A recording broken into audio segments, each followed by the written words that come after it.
parete. Oh ngono. Dadi sithik ning Wijang Terwaca. Ya. Mula Kang Saka iku aja nganti kesuwen gandeng iki wektune wis arep esuk, malah panyune ki lekon bubarke ki jam 6 aku rak ya lucu. Nah aku ya wis nggih mangke gampil. Sing penting iku jam ning aja nganti jam 4. Oh nggih. Karang ya wong bakul ki nuruti sing tuku. Ayo ngono. Apa aku kon bubarke sesuk sore tak bubarke kok sing penting ana tambahane kok. Ya, monggo coba aku tak nyuwun ngadekake panjenenganipun Mas Gareng karo Mbak Ririt karo Mbak Ambar. Yo. Monggo. Larase slendro patete songo. Roji-roji monem jiro. Kadaptas mangaku nyawa selendang biru.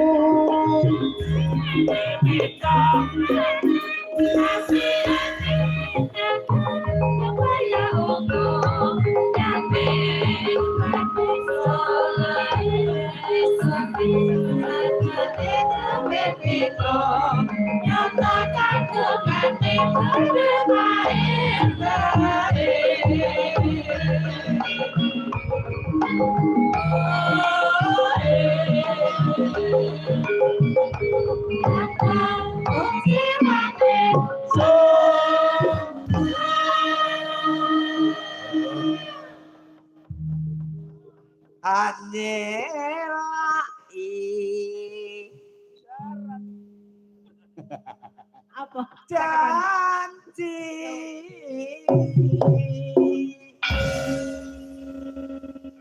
selendang biru, selendang biru,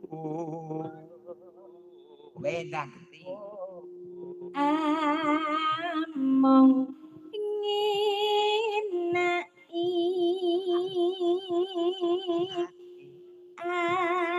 ati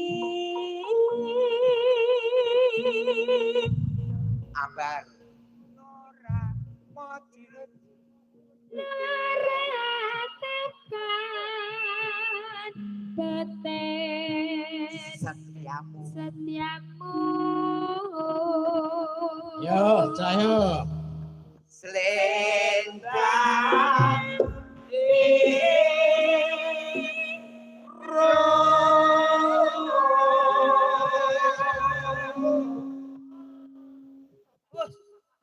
sorry lah.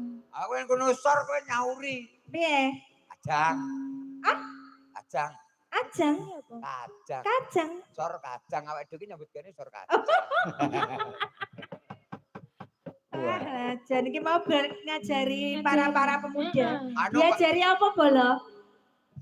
Ya, kowe makin ngajari pemuda kene iki mbok tontoni bokep.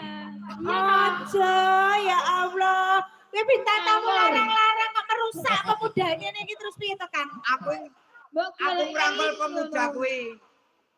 Terus Kayak ngerusak-ngerusaki ya. Acting dong. Nonton ek mau. Ora. Heeh. Wah, mado seneng men. Ora cetha aku wong tuwek to. Heeh. Ora nang nggon ngono duri lho apik dilani. Jalan nah ya, tetap kesek ya. Ya. Moci-roci. Kok moci-roci. Tatapan janjimu Selendang biru. Jangan aku